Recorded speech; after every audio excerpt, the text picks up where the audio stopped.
श्री स्वामी समर्थ. नमस्कार मैत्रिणो.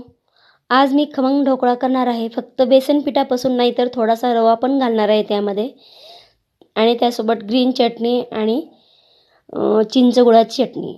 चला मग बघा, 1 ग्लासाला बेसन पीठ थोडंसं कमी घेतलेलं आहे मी, आणि थोडासा छोट्या वाटीने रवा घेतलेला आहे. त्यामध्ये पूर्ण ग्लास भरून घ्यायचा.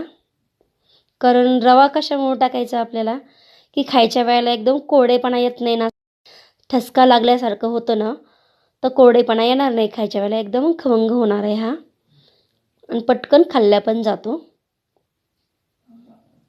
चला मग बघा, त्याच ग्लास आणि अर्धा ग्लास पाणी घेतलेले मी. परत पाणी घालायचे आपल्याला, पण अगोदर मी अर्धा ग्लास घेतलेले.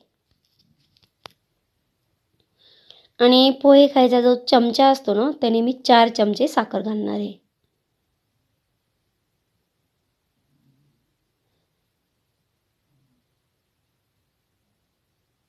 लिंबू पावडर घालणार आहे मी त्यामध्ये. बघा, 1 चमचा लिंबू पावडर घेतले मी. 1 चमचा घेतला होता, त्यातला अर्धा घातलेला आहे बघा. कारण तर अर्ध्याचं माप कळत नाही ना, मग भरून घ्यायचा आणि परत अर्धाच टाकायचा. कारण एक जर टाकला ना, खूप आंबट होईल. आणि थोडंसं तेल पण घातलं मी त्यामध्ये. लिंबू सत्व आणि साखर आणि थोडंसं मीठ पण घालणार आहे चवीनुसार मी. बघा, त्याच चमच्याने 1 चमचा मीठ घातले. पूर्ण पाण्यात विघरून घेऊया ते.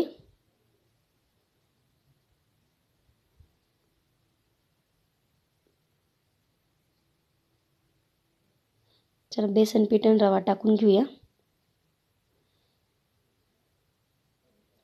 गुठळ्या नाही होऊ द्यायच्या, मस्त पातळ छान भिजून घ्यायचं पीठ. परत पाणी लागणार आहे बघा आपल्याला. अगोदर मी आपण काय केलेलं आहे, अर्धा ग्लास घेतलेला आहे.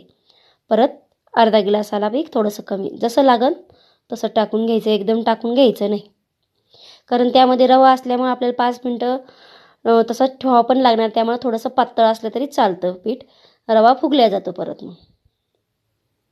बघा, हे 5 मिनटासाठी झाकण ठेवून देऊया. 5 मिनटं झालेले इथं.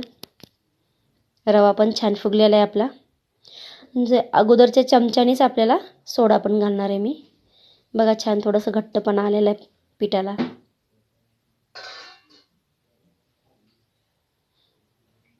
टाटा किंवा बेकिंग सोडा टाकला तरी चालतो 1 चमचा, किंवा इनो टाकला तरी चालतो. 1 चमचा सोडा घालूया.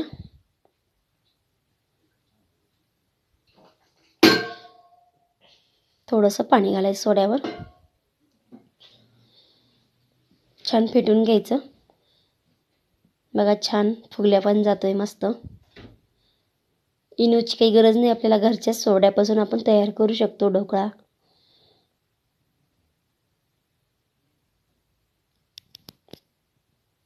किती पीठ फुगले बघा. कढई घेतली मी, त्यामध्ये पाणी ठेवलेलं आहे, आणि ताटाला तेल लावून ते बॅटर टाकून घ्यायचं पूर्ण त्यामध्ये.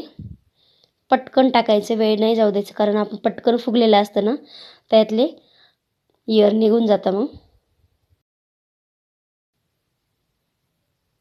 छान पाणी उकळी आलेली बघा.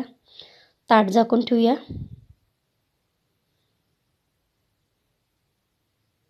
बघा, असा मध्यभागी चमचा घालून बघितलेला मी, काही लागत नाही. छान फुगल्या गेलेला आहे, मस्त वाफला पण आहे. बघा, ताटाला वेगळं केलं त्यांनी, सोडलेलं आहे पण. आणि फोडणी तयार केलेली मी, हिरवी मिरची, कढीपत्ता, जिरे, मोहरी. लाल तिखट आवडत असेल लाल टाकलं तरी चालतं. वरतून थोडंसं खोबरं, कोथिंबीर घातलेली मी. खोबऱ्यामुळं छान लागतं आणि दिसतं पण छान. चला, कट करून घेते बघा. पटकन सळकन कट केले जाते. छान झालेला ढोकळा.